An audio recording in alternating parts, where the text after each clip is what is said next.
Okay, here is five-point summary for paragraph 1 and 2 for the study to healthy fast foods. First of all, Chipotle's vision: pioneering healthy fast food with integrity. Chipotle set out with a unique vision in the fast food industry. They aim to pioneer a new kind of fast food that was not just quick and delicious, but also healthy and made with integrity. As the second one is its expansion challenges, quality control issues during rapid growth. As Chipotle's expanded rapidly, they face significant challenges in maintaining their quality control. The issue were primarily due to the complexities involved in sourcing properly and naturally raised ingredients across a large number of locations. The third one is contamination outbreaks. Multiple foodborne illness resident across states. Chipotle's commitment to fresh and locally sourced ingredients unfortunately lead to multiple incidents of foodborne illness. These outbreaks occur across several states, affecting the health of many customers and tarnishing Chipotle's reputation. The fourth one is business impact. Significant sales drop and store closures. The contamination outbreaks had a severe impact on Chipotle business. There was a significant drop in sales as customers started avoiding the chain. Several stores also had to be closed for extended periods, further affecting the company's revenue. And last but not least, customers lawsuit. Legal action from ill customer post consumption. To add to the news, Chipotle faced legal actions from customers following it after eating at their stores. This lawsuit further tarnished the company's reputation and underscored the importance of maintaining safety standards. Now for the other five summary from case study 1. Number 1 is central sourcing. So most fast food chains control their food quality by using a central source for ingredients. This method ensures a consistency and minimizes exposure to outside factors. Number 2 is simpler control. When the food chain is simpler, it is much easier to manage and maintain quality control. Fewer steps mean fewer opportunities for something to go wrong. Number 3 is Chipotle's local sourcing. Chipotle took a different approach by preparing food in-store and sourcing ingredients locally. While this supported local vendors, it has also increased the complexity of their supply chain. Number 4 is contamination risk. The increase in complexity likely led to the contamination issue Chipotle currently face. Managing many local sources made it harder to control quality consistently. And lastly is crisis response. In response to these issues, Chipotle implemented new controls, shifted much of their food preparation to centralized kitchens, and improved employee training to ensure better food safety practices. Next, question 1411. Why is it important for Chipotle to revise the company's food handling and food supply standards? The first point is to prevent future contamination. The food contamination problems that Chipotle experienced, including E. coli, norovirus, and salmonella outbreaks, reveal significant vulnerabilities in their food safety practices. Revising the standard is crucial to prevent such incidents from recurring, which could lead to severe health risks for customers. The second point is consumer or customer health and safety. Ensuring the health and safety of its customer is important. The outbreaks affected over 500 customers across multiple states, highlighting the urgent need for improved food safety protocols. Properly revised standards can help protect consumers from foodborne illness. Next, the brand reputation. Chipotle built its brand on the promise of food with integrity, emphasizing fresh, locally sourced, and naturally raised ingredients. The contamination incident severely damaged this reputation. By revising its food handling and supply standards, Chipotle can work toward restoring consumer trust and maintaining its brand image. The last point is financial stability. The contamination issues led to a significant financial impact, with a 30% drop in sales, stock closures, and a decline in stock value. Implementing stricter food safety standards can help prevent future financial losses by avoiding outbreaks that deter customers and attract lawsuits. So the next question is 1412. Which controls would be more important to Chipotle? feed-forward, concurrent, or feedback? Explain. And why is this level of managerial controls necessary? My answer for this question is feed-forward controls are the most important for chipotles, although concurrent and feedback also play essential roles for chipotle. So feed-forward controls involve taking a proactive measures before a process begins to ensure standard and specification are met. For chipotle, these mean rigorous supplier vetting, stringent standard for ingredient sourcing, and comprehensive training for employees on food safety and handling. So, given the complexity of chipotle supply chain, preventing contamination before it occurs is critical. By implementing rigorous testing and standard for meat and other ingredients at the outset, chipotle can ensure that only safe and high quality ingredients enter the supply chain. So why is this level of managerial controls necessary? The first point is complex supply chain management. Chipotle's supply chain involves numerous local vendors, making it complex to manage. Rigorous control at every stage are necessary to ensure consistency and safety across all locations. The next point is high standards of food integrity. Maintaining Chipotle's promise of food with integrity demands stringent controls to uphold high standard of freshness, quality, and safety. This is critical for differentiating the brand in the competitive fast food market. The last point is consumer trust and brand loyalty. Rebuilding and maintaining consumer trust requires transparent and robust food safety practices. Ensuring customers feel confident in the safety and quality of their meals is essential for brand loyalty and long-term success. That's all from me. Thank you. Next, I will continue for the discussion question for 1413. How can Chipotle make sure that employees are following the new food handling standards? Firstly, Chipotle can conduct comprehensive training sessions for all employees when they are first hired and when new procedures are introduced. They can also schedule periodic refresher courses and updates on food safety protocols to reinforce the importance of proper food handling. Next is they can develop and distribute detailed standard operating procedures outlining the specific steps for food handling, preparation, and storage. They have to use posters, charts, and other visual aids in the kitchen and food preparation areas to remind employees of proper procedures. Uh, my next one is that they can perform regular internal audits to monitor compliance with food safety standards. They have to engage with third-party auditors to conduct and announce inspections to ensure objectivity and thoroughness. Last but not least, Chipotle can implement digital checklists and monitoring systems to track adherence to food safety procedures in real time. They have to utilize technology for continuous temperature monitoring of perishable items, ensuring that they remain within safe limits.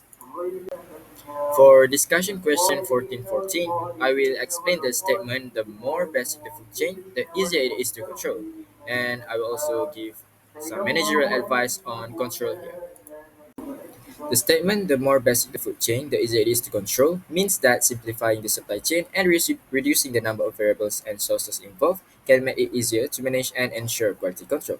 A basic food chain typically involves fewer suppliers, fewer processing steps, and less complexity, which reduce the chances of contamination and other issues.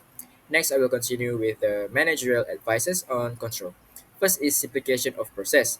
Chipotle have to limit the number of suppliers to ensure better control over the quality and safety of ingredients.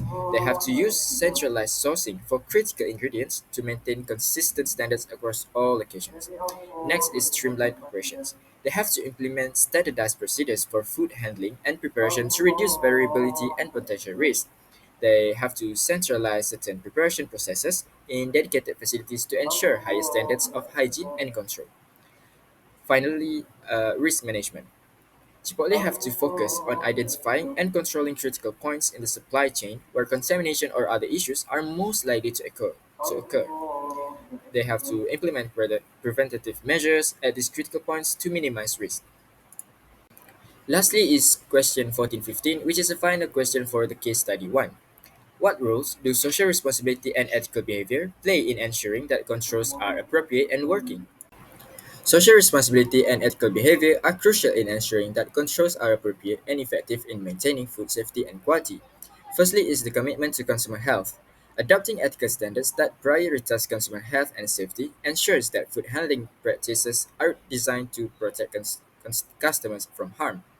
By being transparent about their sourcing, preparation, and safety, they can build consumer trust and encourage accountability. Secondly, is the corporate social responsibility. By company like Chipotle practicing CSR, they can demonstrate their commitment to positively impacting the communities they serve, which includes ensuring food safety. They have to focus on sustainable practice to not only benefit the environment but also promote safer and healthier food options. Lastly, is the employee welfare. They have to invest in employee training and development to reflect a commitment to ethical behavior by equipping their staff with knowledge and skills needed to maintain high safety standards. They have to make sure that the working condition for their employees uh, can help prevent accidents and promotes a culture of safety and responsibility. For case application 2, titled If You Can Say Something Nice, Don't Say Anything at All. In this article, we have highlighted 10 important points. First of all, controlling employee performance is crucial for managers to ensure established goals are being met. In the same paragraph, some organizations are shifting toward focusing on positive feedback and minimizing negative feedback. In paragraph 2, Boston Consulting Group's managers now frequently praise employees encouraged to celebrate even small victories. Managers also only bring up areas that require improvements and development.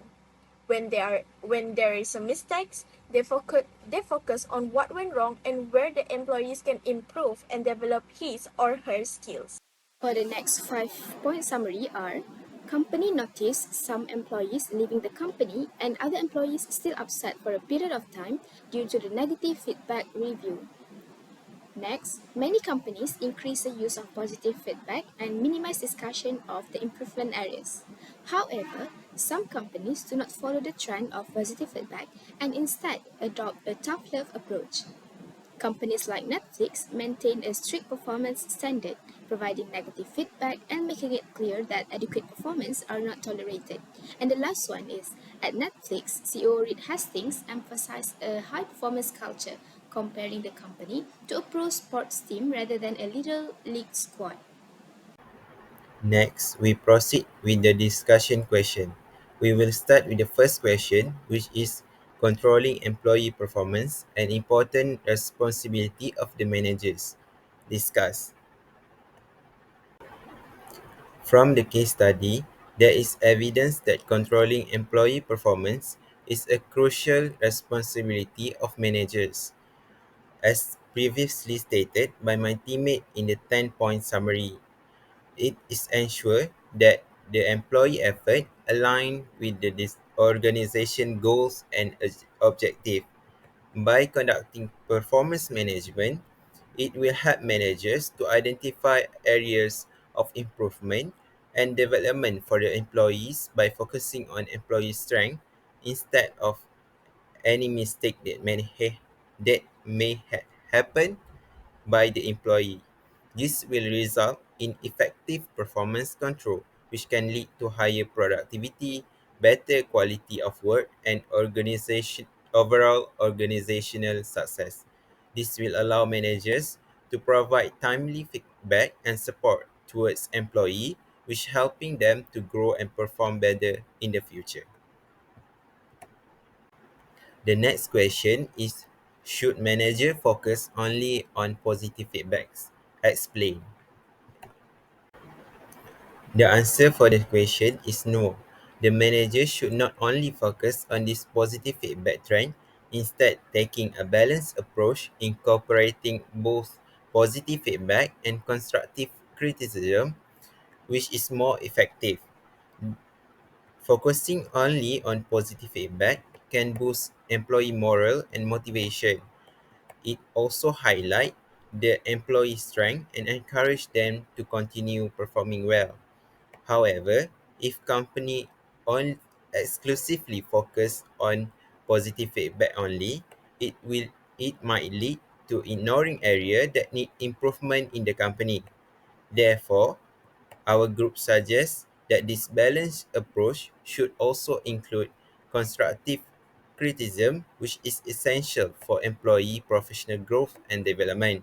In order to strive for the better future of the company, we suggest that managers should imply this balanced approach in their respective company.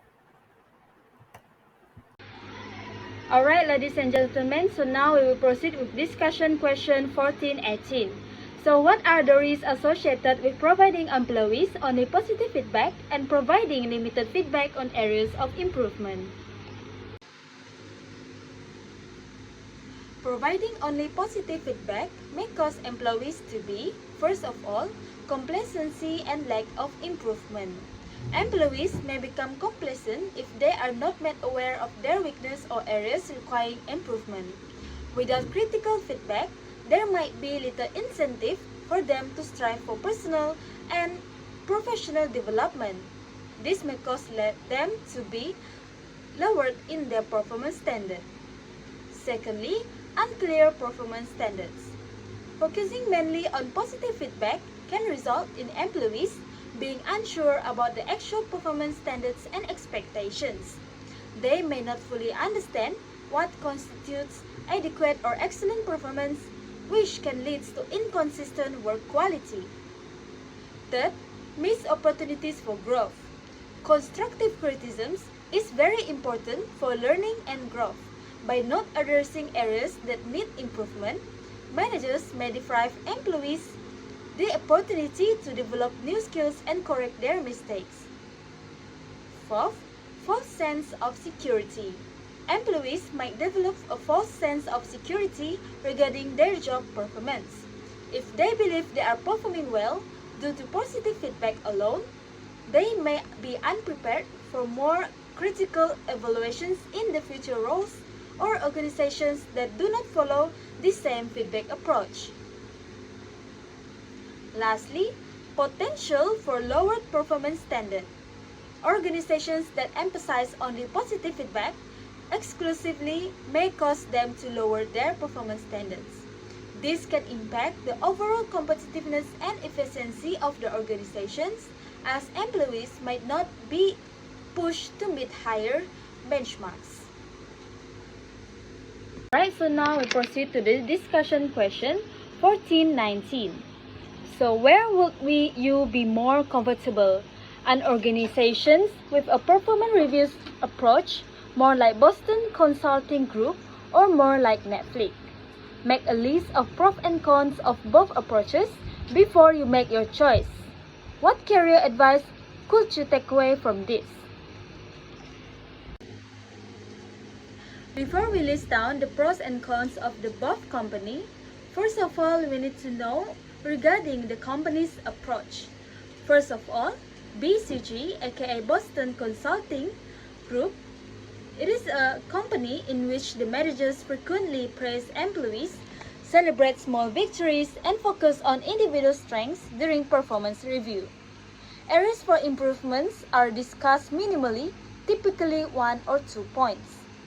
This change was driven by concerns over employees' dissatisfaction and turnover due to negative reviews. So, due to this approach, the pros is that it can provide a positive work environment, as they focus more on strength and can cause employees' retention. As for the cons of this approach is that it can cause unclear expectations for the employees, and also it can lower the overall performance standards. Now, let's consider Netflix. CEO Reed Hastings emphasized a tough love approach. Netflix operates like a pro sports team where only top performance is rewarded and adequate performance might result in severance. This approach is designed to maintain high performance standards and accountability. Therefore, a pros for this approach is that it can cause a clear expectations for the employees. Secondly, it can cause continuous improvement and also provide a competitive environment. As for the cons is that it can cause high stress work environment and also reduce job satisfaction. Based on the analysis, I would prefer an organization with a performance review approach like BCG. Here's why. First of all, supportive environment. I value a positive and supportive work culture that fosters a morale and job satisfaction. Secondly, balanced development. While I appreciate a constructive feedback, I prefer it to be balanced with recognitions of strength and achievement. Last but not least, it have much lower in terms of stress. A less stressful environment is very important for my well-being and productivity. Based on this, career advice that I can take on is that first of all, we need to seek balance. Balance of positive reinforcement and constructive criticism is important to ensure continuous growth. Secondly, adaptability. Adaptability in terms of handling both positive and negative feedback effectively is very crucial, as different organizations have different cultures. And last but not least, we must have self-awareness. We need to be aware of your strengths and areas of improvement. Therefore, we need to seek feedback actively to maintain a trajectory of continuous improvement. Well, that's all from me. Thank you.